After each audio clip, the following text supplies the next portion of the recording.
After Mervo game, the loss to Mervo didn't feel real. Dunbar's season was suddenly math instead of hope. If City beat Patterson Saturday night, it was over, no City championship. No redemption run, just almost. Taz read the bracket like he could bend it by staring harder. Reg stopped checking altogether. Cav didn't show up to walk through. Pooh showed up but he wasn't really there. Flashback before practice. 5 a.m. Saturday morning. Baltimore was quiet in that way that only exists before sunrise. No traffic, no laughter. Just streetlights flickering like they knew something bad was coming. Pooh sat on the edge of his bed, phone glowing in the dark. Cav's little brother kept replaying in his head. Not the way he died, the way he smiled. The way kids smile when they don't know the city already picked them. Pooh always kept a stash, nothing crazy. Emergency money, rainy day money. This wasn't rain. This was a storm he'd been watching build for years. Pooh money went fast. Ammo, 2 guns off the dark market. Addresses, routines, and names of 3 out of 6 men. Who pulled the trigger, the ones who laughed after. Pooh didn't cry, didn't shake. He felt calm in a way that scared him later. The house in West Baltimore, on a narrow dead-end street. Pooh parked a block away.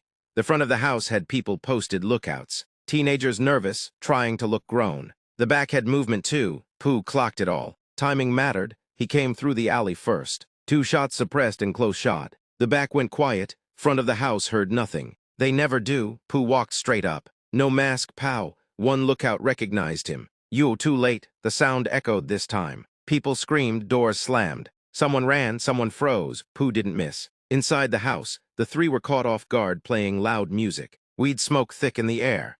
Money on the table like they believed they were untouchable. Pooh stood in the doorway. They knew why he was there. One begged, one reached, one just stared. It didn't take long. Witnesses tried to scatter. Pooh had walked the guy Trigger down. Trigger was a gangster, but he made sure he couldn't speak again. Silence returned. After Pooh didn't run. He walked away slowly, like the night owed him that much. He dumped one gun and kept the other. By the time the sun came up, the city was already buzzing. The newspaper, 3 men found dead in a West Baltimore row house early Saturday morning. Multiple witnesses were also killed. Police are calling it a targeted execution, tied to an ongoing drug war. Photos blurred. Taz saw it on his phone while eating breakfast. Stomach tight for reasons he couldn't explain. Reg watched it muted at his cousin's house. Shook his head. Baltimore City is wild. Cav saw it last. He stared at the screen longer than anyone. Something in his chest went cold, but he didn't know why. None of them did. Pooh didn't text, didn't call, didn't brag. He sat alone somewhere quiet,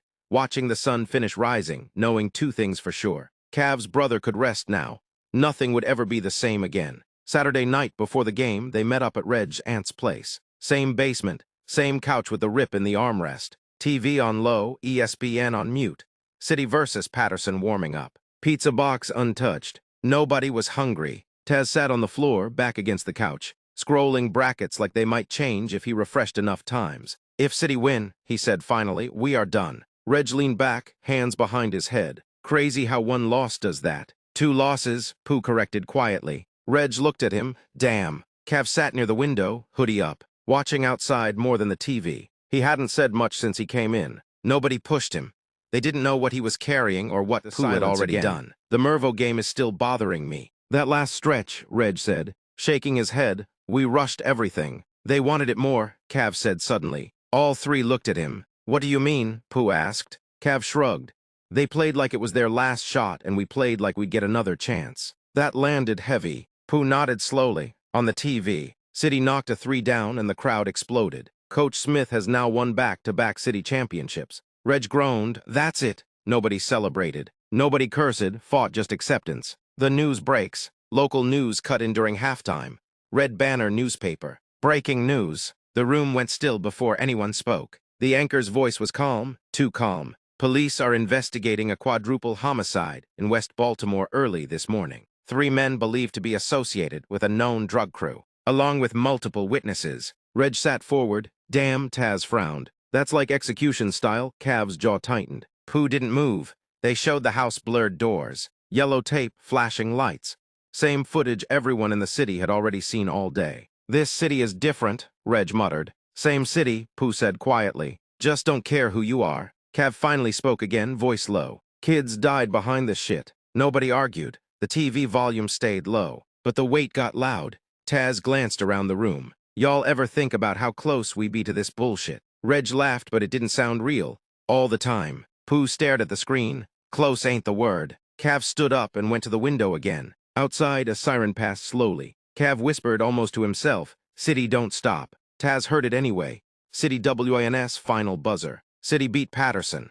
Little Omar had 36 points for the game MVP.